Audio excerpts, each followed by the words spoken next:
जय हिंद साथियों, आप सभी का स्वागत है आपके अपने चैनल 12th स्टडी सेंटर में। फ्रेंड्स, यहाँ पे हाजिर है 12th क्लास का एनसीईआरटी मैथ इंटीग्रेशन जो आपको बिहार बोर्ड 2025 में पूछा जाएगा। गेसिंग क्या वो क्वेश्चन है फ्रेंड्स, पक्का है कि देखने को मिल सकते हैं। तो चलिए, सवाल कैसे बनेगा, चुटकियों में बनेगा, बस कॉन्सेप्ट को पकड़िए, मैथ को पकड़िए। फ्रेंड्स, दिया हुआ है कि π/6 से लेकर के π/3 dx बटा 1 प्लस रूट अंडर 10x। हम लोग जानते हैं कि इंटीग्रेशन स्वतंत्र रूप का बनता है, लेकिन यहाँ पे जो सिचुएशन आपको नजर आ रहा होगा, ध्यान से समझिएगा, एक एक पॉइंट को आप लोग को समझा देंगे तो सीधा माइंड में जाएगा। फ्रेंड्स, देखेंगे यहाँ पे कि बट्टा में दिया हुआ है और रूट के अंदर है, तो ये स्वतंत्र है नहीं।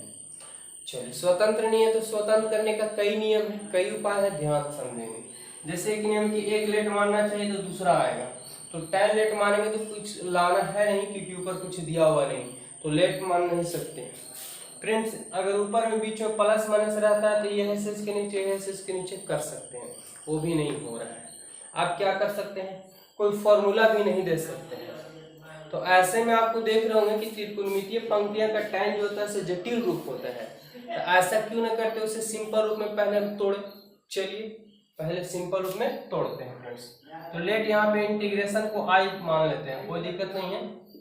ये π/6 से लेके π/3 है, dx का dx नीचे 1 का 1। फ्रेंड्स, tan का आप लिख सकते हैं क्या कि रूट अंडर sin x और बटा रूट अंडर क्या लिख सकते हैं, cos x। नहीं समझे? जैसे एक स्टेप यहाँ पे कम कर सकते हैं कि रूट का रूट tan है तो क्या लिख सकते हैं कि sin x बटा cos x। अभी जो रूट हुआ फ्रेंड्स, तो देख रहे हैं कि दोनों के लिए है, ठीक है, इसलिए हम एक स्टेप को कम कर रहे हैं, तो कोई दिक्कत नहीं है। π/6 से लेके π/3 है, ऊपर में एक लिख सकते हैं, नीचे में आपका 1 का 1, दोनों के लिए रूट है, तो फ्रेंड्स रूट क्या आ जाएगा sin x और नीचे में हो जाएगा रूट अंडर cos x। ये dx यहाँ पे लिख सकते हैं, एक लिखे ना, कोई दिक्कत नहीं है फ्रेंड्स, ठीक है, क्योंकि एक से dx में गुणा करेंगे dx ही रह जाएगा। अब यहाँ पे देख रहे होंगे आप लोग π/6 का π/3 कि बट्टा में तो एलसीएम होगा, ठीक है, तो एलसीएम लेते हैं फ्रेंड्स कि एक और रूट कोस का एलसीएम लेंगे तो रूट कोस हो जाएगा। अब यहाँ पे एक से भाग देंगे रूट कोस में तो रूट कोस रह जाएगा आपके पास, प्लस रूट कोस कट जाएगा तो क्या बचेगा, रूट अंडर साइन बच जाएगा। एक नियम आप लोगों को पता होगा कि जब भी कोई संख्या मेन लाइन का डबल नीचे रहती है तो सबसे ऊपर चला जाता है। तो यहाँ पे हम लोग देख रहे हैं कि π/6 से ये π/3 है, ये जो कोस फ्रेंड्स ये मेन लाइन के एक नीचे उसके डबल नीचे, तो ये कहाँ जाएगा, ऊपर, तो कोस ऊपर जाएगा, एक में गुना करेंगे तो रूट अंडर क्या रह जाएगा, कोस रह जाएगा। नीचे आपका क्या आ गया, तो फ्रेंड्स कोस x आ गया और प्लस रूट अंडर क्या आ गया, साइन x आ गया, होल डेज करें। इसे समीकरण 1 मान लेंगे, क्योंकि आपको हम बता चुके हैं फ्रेंड्स कि जब भी ऊपर में जो संख्या रूट में हो वही संख्या नीचे हो उसी का जोड़ा रूट में हो, तो ऐसी स्थिति में उच्च सीमा और निम्न सीमा जोड़ के थीटा घटा के बनाया जाता है, तभी जाकर के आपको आएगा, क्योंकि अब अगर लेट मानेंगे फ्रेंड्स तो कभी आ नहीं सकता है, ठीक है। तो ऐसे करेंगे, इसको समीकरण हम 1 मान लिए हैं। अब चलते हैं, क्या लिखेंगे, अब चलेंगे पुनः फ्रेंड्स, पुनः दिमाग लगाइए, क्या होगा कि वही रूट कोस है और रूट कोस नीचे भी आ गया और प्लस साइन आ गया, लेट मानने से होगा नहीं, कोई फॉर्मूला नहीं है, तब एक नियम पढ़ चुके हैं। अगर हमारे वीडियो पहले नहीं देखे हैं तो जरूर देखिएगा, पूरा कॉन्सेप्ट के साथ क्लियर होते हैं फ्रेंड्स। क्या कि उच्च सीमा और निम्न सीमा जोड़ के घटाएंगे थीटा और है ना बैठा देंगे, लेकिन यहाँ पे दिया हुआ कोई दिक्कत नहीं है, तो हम क्या थीटा के रूप में एक से तो एक से लिख लेंगे, उच्च सीमा प्लस निम्न सीमा, तो उच्च सीमा के रूप में क्या दिया फ्रेंड्स π/3, निम्न सीमा के रूप में क्या दिया हुआ π/6 माइनस थीटा, थीटा के रूप में क्या है x है तो x लिख लेंगे। देखेंगे एलसीएम लेंगे 5 6 और 3 के एलसीएम 6 हो गया फ्रेंड्स, 3 दूना 6 2 पाई और 6 से 6 कटेगा तो पाई बचेगा -x, यानी कहने का मतलब 2 और 1 पाई, यानी क्या हो जाएगा 3 π/6 -x, 3 दूना 6, यानी x का मान हो गया फ्रेंड्स π/2 और -x हो गया। चलते हैं कहां से, तो प्रश्न से।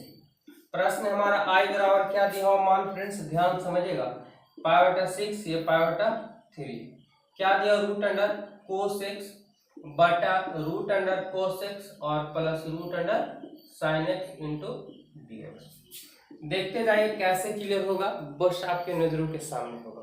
हम खुद कोशिश कर रहे हैं कि जल्दी जल्दी आप लोग को ज़्यादा से ज़्यादा क्वेश्चन क्लियर करवा दें फ्रेंड्स। ठीक है, देखेंगे हमें कोस का कोस है और एक्स का मान हमें पता हो गया। क्या पता कि पाई बटा 2 माइनस एक्स होता है। हम बैठा देंगे पाई बटा 2 और माइनस एक्स। नीचे चलिए बैठाइए फ्रेंड्स, यहाँ पे क्या बैठेगा, तो कोस का कोस यहाँ बैठेगा पाई बटा 2 माइनस एक्स। जहां भी एक्स मिलेगा बैठ जाएगा पाई बटा 2 माइनस एक्स होल डीएक्स का डीएक्स। आप लोग को पता होगा कि 90 माइनस थीटा यानी पाई बटा 2 मतलब क्या होता है 90, और 90 माइनस थीटा होता है तो क्या होता है फ्रेंड्स, वो बदल जाता है। ठीक है, यानी फॉर्मूला चेंज हो जाता है। तो कोस 90 माइनस थीटा यानी आप लोग पढ़ा होंगे साइन थीटा, तो थीटा के रूप में एक्स है तो एक्स लिख देंगे नीचे। कोस 90 माइनस थीटा यानी साइन थीटा, और साइन 90 माइनस थीटा यानी कोस थीटा होता है, तो कोस एक्स होल डीएक्स का डीएक्स। समीकरण क्या हो गया, तो 2 हो गया। अब चलिए इसको भी क्लियर करते हैं।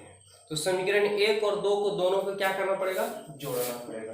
ठीक है, तो समीकरण 1 प्लस समीकरण 2 फ्रेंड्स देखेंगे कैसे बनेगा। तो समीकरण 1 और 2 को हम लोग जोड़ रहे हैं, तो LHS को LHS के साथ RHS को RH के साथ जोड़ेंगे, ये नहीं कर सकते हैं। तो इधर I है, इसमें भी I है, यानी समीकरण 1 का I जुड़ गया और समीकरण 2 का I जुड़ गया, 2I हो जाएगा। यहाँ दिया हुआ फ्रेंड्स पाई बटा 6, दिया हुआ पाई बटा 3। क्या मान है, तो कोस है ऊपर में, ठीक है, यानी रूट अंडर कोस एक्स बटा रूट अंडर कोस एक्स और plus sine x whole dx. Friends समीकरण 2 का RHS क्या दिया हुआ है, तो पाई बटा 6 पाई बटा 3 क्या आ गया, तो साइन एक्स, और नीचे में आ गया वही साइन एक्स और plus root under cos x into dx. ठीक है, चलिए आई और क्या हो गया, तो 2i हो गया फ्रेंड्स। अब जब 2i हमारे पास हो गया है तो ध्यान से समझिएगा, इसमें भी पाई बटा 6 से पाई बटा 3, इसमें भी पाई बटा 6 से पाई बटा 3, तो दोनों को बदले एक कॉमा ले लेंगे। इसमें भी dx है, इसमें भी dx, दोनों को बदले एक हम कॉमा ले लेंगे। चलिए तो क्या होगा कि पाई बटा 6 लिख दिए, पाई बटा 3 कर दिए। यहाँ फ्रेंड्स हमारे पास बचेगा cos x, नीचे बचेगा cos x और plus root under sine x. देखिए इसे भी हम जब निकाल लें तो यही रह जाएगा।